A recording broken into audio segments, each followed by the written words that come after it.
Cypress Development Corp. is developing a world-class lithium resource in the heart of Clayton Valley, Nevada. The size of the resource makes the Clayton Valley project a premier asset with the potential to impact the future of lithium supply. Cypress Development Corp. Trades on the TSX Venture Exchange, symbol CYP, the OTCQB, symbol CYDVF, and on Frankfurt, symbol C1Z1. For more information, please visit our website, cypressdevelopmentcorp.com.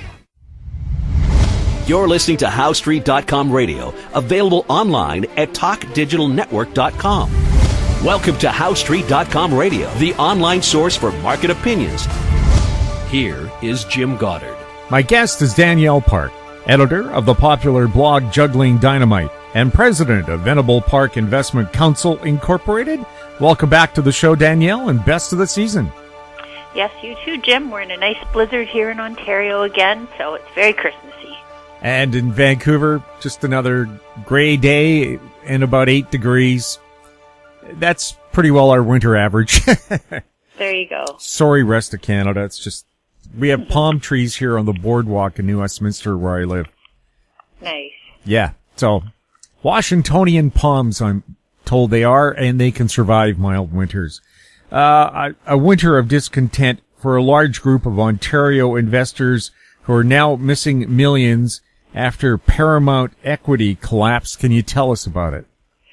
Yeah, well, it's another sort of tale of people being told what they want to hear, I think, and buying into it with a ridiculous concentration of their life savings. So this is a company who said that they were doing second mortgages and that the yield to investors would be 10%. And more. And people did things like take second mortgages on their house, take out a second mortgage to invest in second mortgages. Really think about that. You know, it doesn't make any sense, but that's what people were doing, as well as taking whatever retirement savings they had and putting it into this. Well, of course, as it turns out, it wasn't as, you know, they were told it was supposedly, you know, safe and no chance of losing the principal.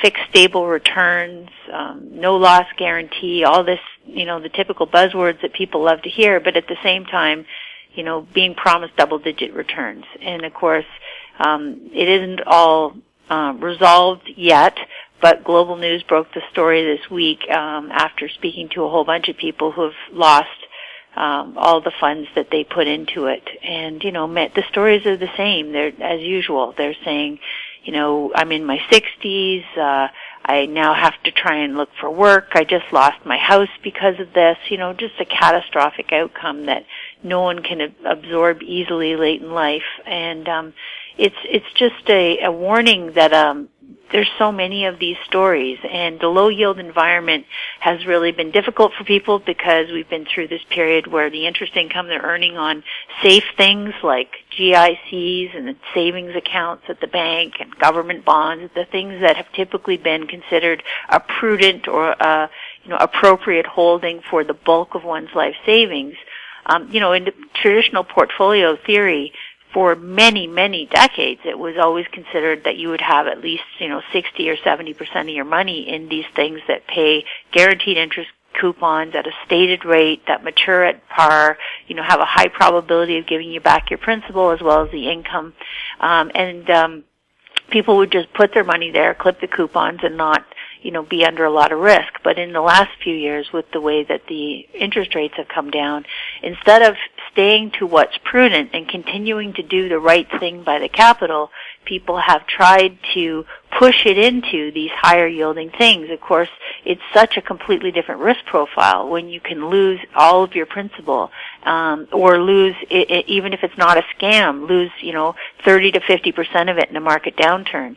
And, you know, I'm just working on our month-end letter for December to clients, and it is, you know, really a sad story because the prudent thing to do is always to protect the principal, even if yields are lower, and you know, that's what people need to continue doing. But instead, and in many cases, that means work longer, or it means downsize your living expenses, or it means sell, you know, some are you're either vacation property perhaps that you've had, downsize to one house or downsize to something smaller, more cost effective. In some cases it means move somewhere else.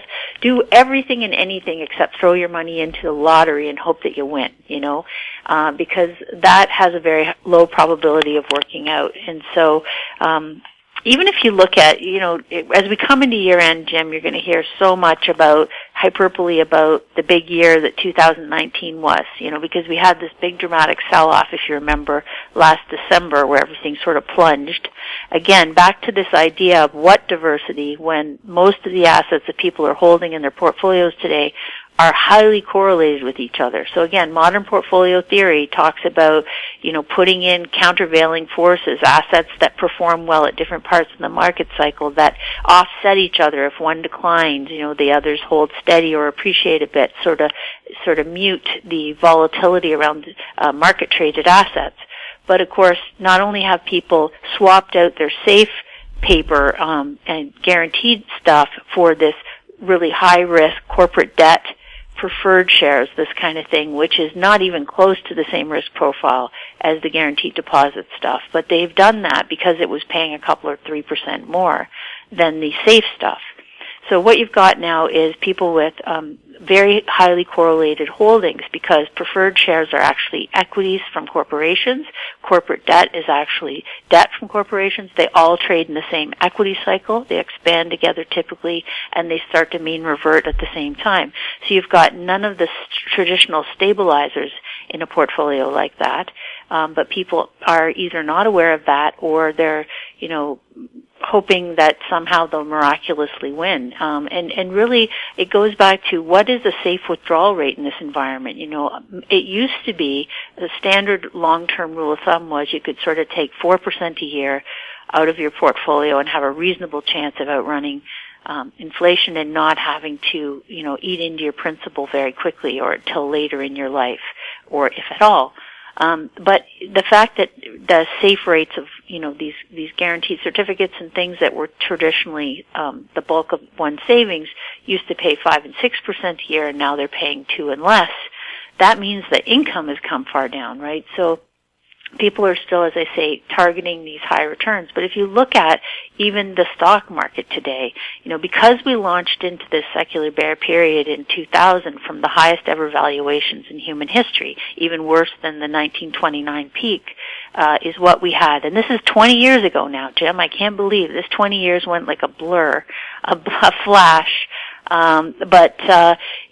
So we started from those extreme valuations, and value managers like myself were saying, that means we're likely heading into a 20-year plus potential period of these sideways markets where you get, some upside and then a big plunge, some upside and then a big plunge, some upside and then finally a lower low that takes valuations back, to half of what they were at the start of that secular bear period.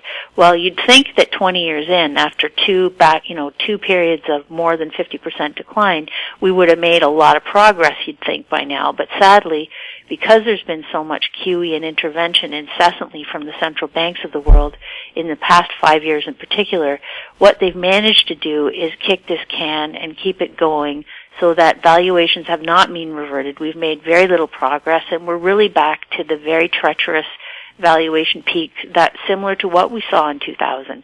So again, as people talk about, the TSX is up over 20% in 2019, and the S&P is up something like 27%.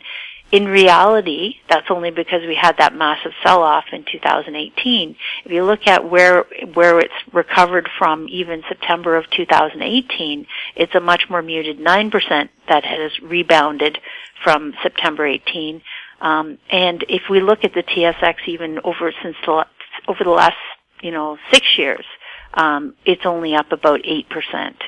So this is the reality of this environment. It's this extraordinarily high valuations, too much speculative money chasing things, making things like a casino and rather than an investment environment.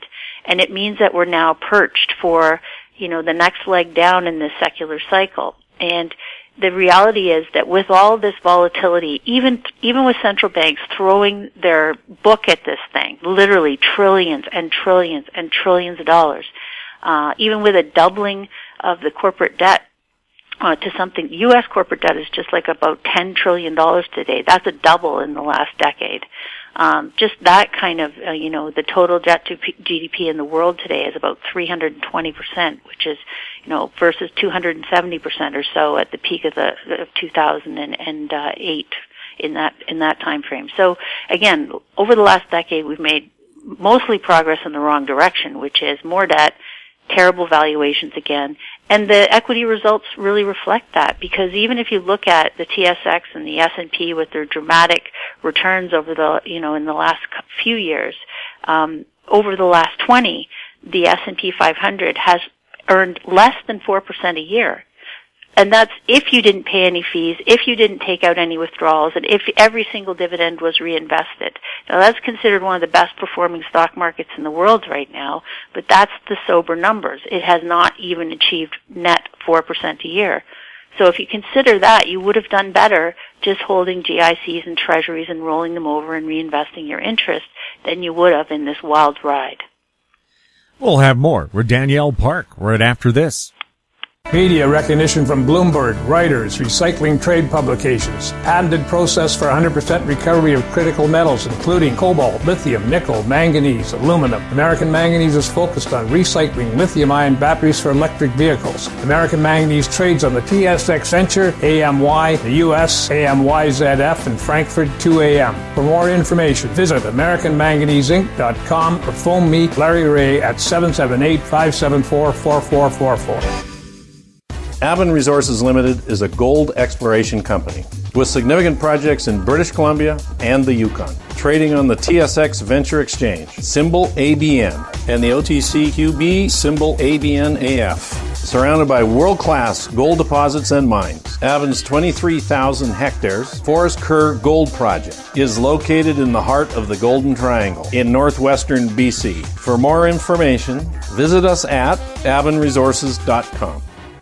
Welcome back. We're speaking with Danielle Park. Danielle, it sounds like typical investment behaviors lead to typical losses. Yeah. Well, so I was writing this week about the fact that people then think, well, there's got to be somewhere that's yielding more, or, if North American stocks are in a secular bear, what about European stocks, and so I was just going over the numbers, exact same pattern. Again, modern portfolio theory, with the presumption of these negatively correlated assets where if one market's going down, another will be going up and they offset each other, average out your returns over time. The reality is, again, in a highly globalized marketplace, massive leverage throughout the financial system, massive sort of common policies being implemented in central banks all around the world at the same time. What you've got is this sort of everything moving together. So European stocks, similar scenario, in the last year to date, the MSCI European Growth Index, which is a lot of the European stocks that trade, you'd say, wow, great, up 27% or so year to date. But the reality is that, again, that's because of this massive expansion in the multiple, not because earnings have been recovering. In fact, corporate earnings have been flat now since 2014, and they're actually negative year over year. So this is not about getting more for your buck. This is about paying more for less.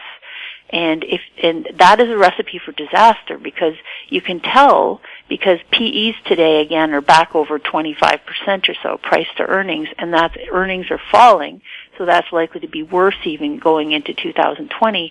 And the net effect of that is that since December of 1998, Jim, so that's 21 years ago when we started into the secular bear, we've fulfilled the prophecy of those high valuations, because European stocks have actually returned 2.09% over the last 21 years. Again, without paying any fees, without taking any withdrawals, without assuming that, while assuming that every single dividend was reinvested. That's the best case scenario. So in other words, no one actually made 2%. It's just a sort of a benchmark that people aspire to.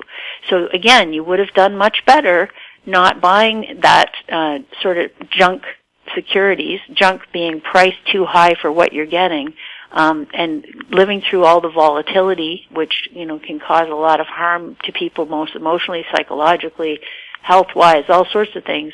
Riding that wild beast, they've actually netted less than half of what they could have made if they'd have held the guaranteed deposits and just managed their finances to not spend too much. So it's the lure of easy money. It's a false narrative that people think it doesn't, price doesn't matter. It's going up. I want in. Price matters a lot, and where you get in matters most of all. So you have to be much more sober in your assessments of these things. Sweden is now moving out of negative interest rates back to zero. It seems a lot of European nations are rethinking their experiment with negative interest rates. Is that a good move?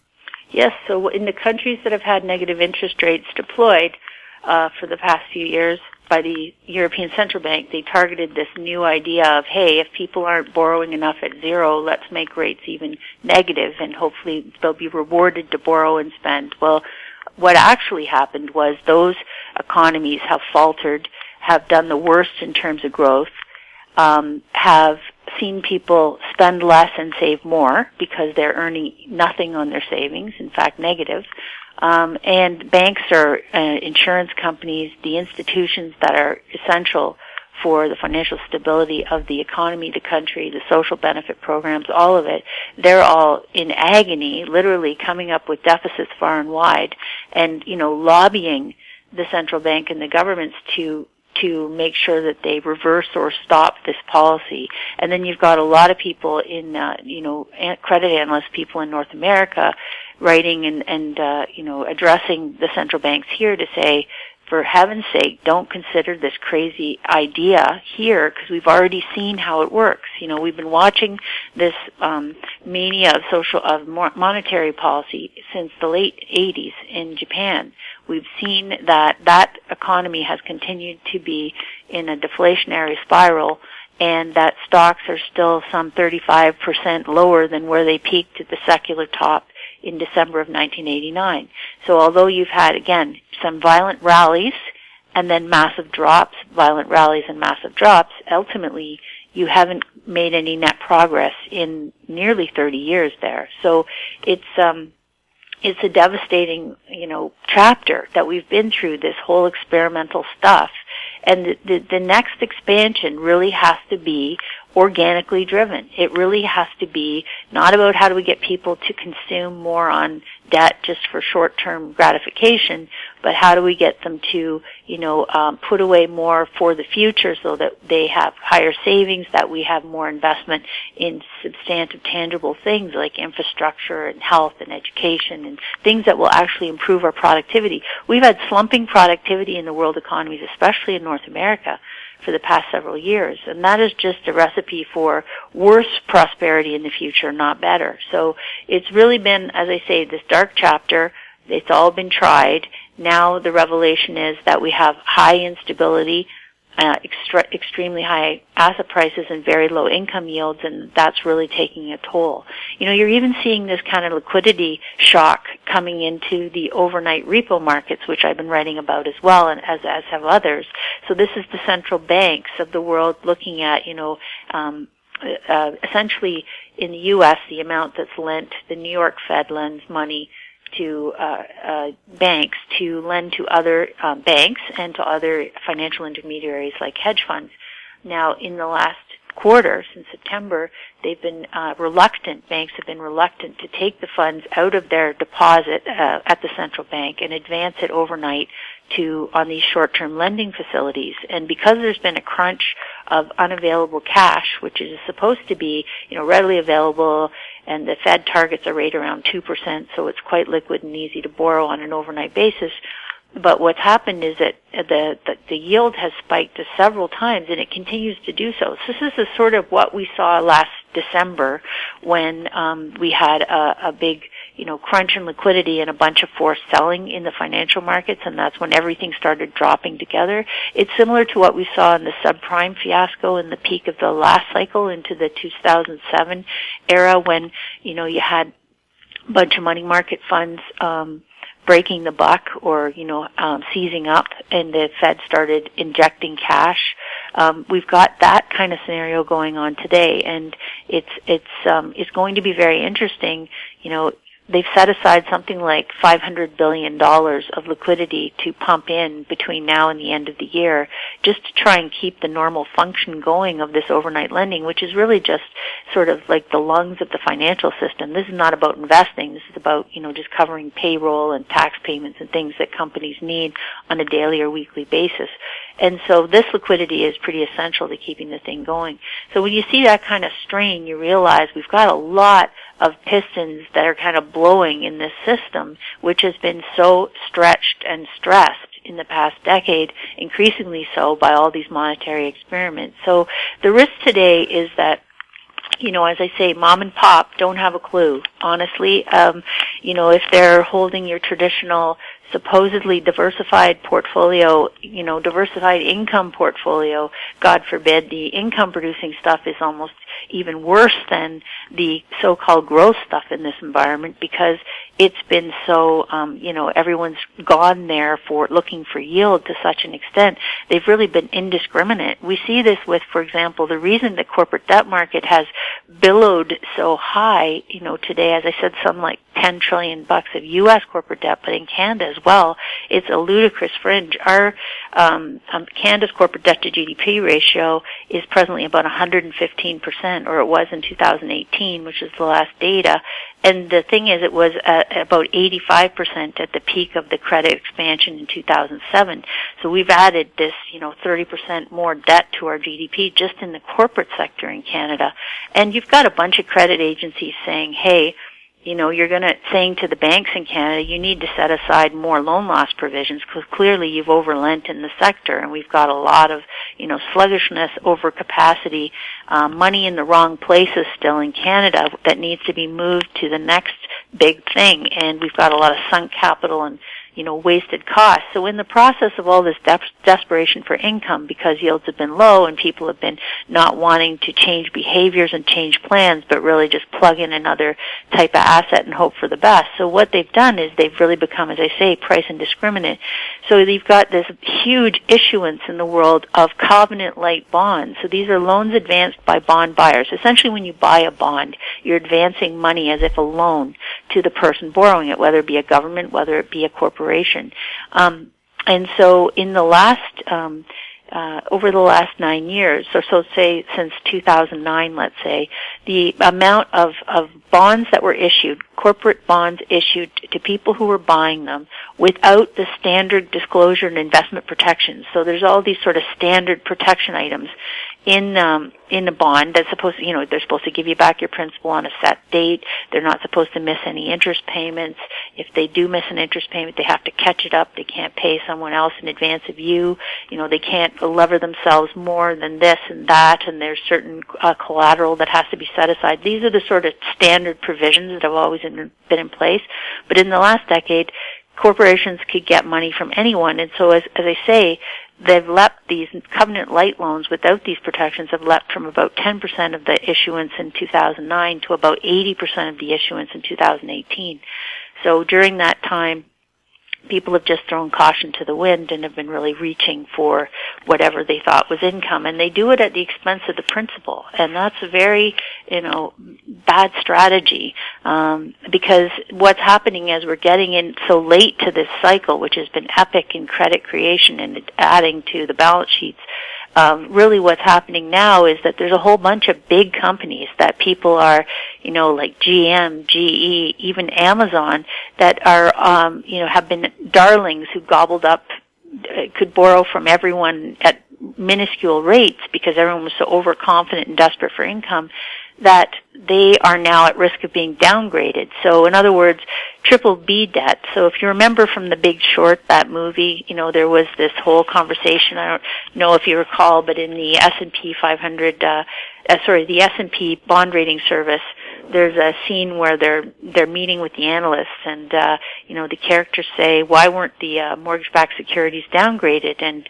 the rating agency explains, well, we can't just downgrade them. They're our clients. They pay us. If we don't give them the rating they want, they're going to go up the street to somebody else. And so this is really what's happened in the corporate sector again, because the system didn't get fixed in 2008. And so they've been giving very preferential ratings to these corporations, even as they've doubled and tripled their amounts of debt. And so what happens here is that finally, they're having to downgrade them because they've now got just so much debt on the balance sheet, and they've got slowing earnings, as I explained, and interest rates have started to go up because some of as bonds are downgraded, the yield that company has to pay to borrow more money or to replace that credit facility leaps. And we've seen a 48% jump in the rates that these companies are having to pay just in the last year in some of the lower credit quality. So what happens is as the cycle gets long and the debt gets heavy and the revenues turn down, the credit strain grows, the credit ratings start to drop, and this really is a self-fulfilling prophecy because it makes everything that more expensive to carry, and then corporations look to cut costs. And of course, that brings us back to they start the layoff cycle, which, consumers are always super confident at the peak because they've been working and, they're at near full employment, but ultimately that's when it's the most dangerous for them because this is when this cycle starts to look for rationalization of employees. How do we lower costs, and starts laying them off. So we're already seeing, as we've mentioned before, lots of strain in the household sector in Canada with these leaping insolvency filings going up 20% a month, certainly in hot spots like Ontario. And, it's troubling because we're just barely into the layoff cycle here, and people are already defaulting, just like these companies are defaulting, just because they've taken on too much debt, not because they're necessarily, in a recession or anything yet, just that because they've got so much debt, they just can't fund it any longer. And then we get into the whole unraveling of this onion that we've created. We'll have more with Danielle Park right after this. Engineer Gold Mines is focused on the exploration and development of the historic high-grade Engineer Gold Mine situated 32 kilometers southwest of Atlin, British Columbia. Engineer Gold Mines is fully permitted for surface and underground exploration with the 2019 drill program now underway. Engineer Gold Mines Limited trades on the TSX Venture Exchange, symbol EAU. For more information, please visit us at engineergoldmines.com.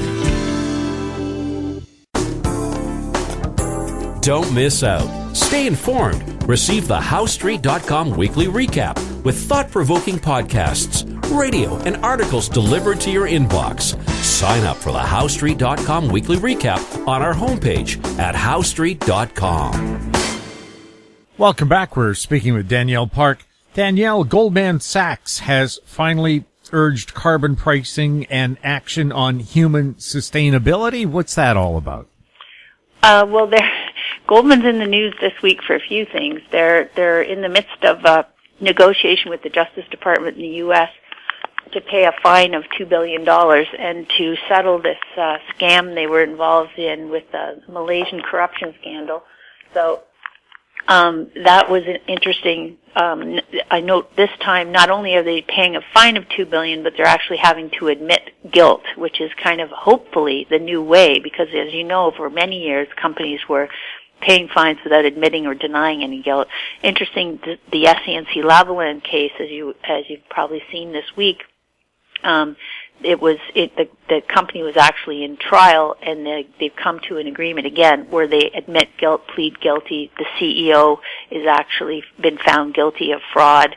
So we're getting I'd say some green shoots of hope here, where you have these directing minds actually having to admit that they broke laws and committed these frauds. So that's a positive sort of development, an essential development, if you ask me, on that front. But the other thing that Goldman Sachs has finally done is that they came out with an announcement they were no longer going to finance new oil projects in the Arctic. This has been something, of course, that, there's a huge push in the world for full disclosure accounting, and Mark Carney of the former Bank of Canada, now just leaving the Bank of England in January, has been at the forefront of encouraging better disclosures and forcing the actual form in which financial disclosures are made to show how reduced carbon emissions as well as rising carbon pricing is going to impact a lot of businesses. And he keeps warning, listen, guys, this is happening. And if you don't start making the necessary adjustments, if you don't start moving capital investment from where you've got it now to where it needs to be tomorrow, you're going to go bankrupt. So Goldman Sachs is finally, as a lender and an investor in these companies, is starting to realize that they have a major, massive exposure here as well, because not only are they maybe directing capital into sunk costs, which they will not get return of principal, never mind return on investment. So, they've come out with this statement to say, okay, we're going to start really doing the math on what sort of escalating costs are going to come into the picture for many of these companies and projects, which will mean then that the return on investment doesn't make any sense when you factor in the full cost. So it was kind of like a watershed moment, because Goldman is seen as this conservative bastion of business, and the CEO, David Solomon, was saying, we've got to put business in partnerships here with the government. We've got to face facts. We have to, figure out how are we going to generate growth for the future in a way that doesn't devastate our natural environment and helps lift more people out of poverty and expand the middle class. Because we've been through this very dark period where we've gone, for the so-called longest expansion in history. It's quite remarkable that we have a period where we've had, bond yields falling throughout rather than rising, which is very atypical. We've had a record widening of the wage gap between the, bottom 99 and the 1%. We've had, falling productivity, soaring capital deficits. These are all the wrong direction when you talk about an expansion typically.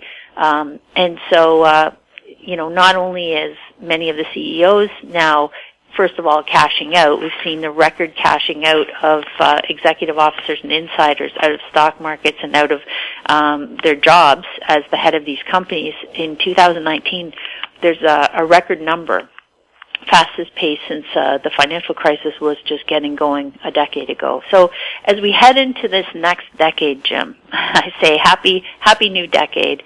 I think the 20s have many good reasons to roar again, and I think that could be a very positive story.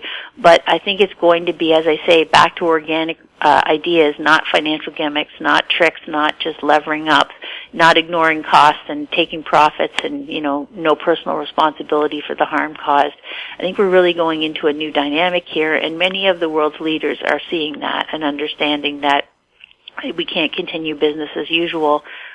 We just can't afford it on any level.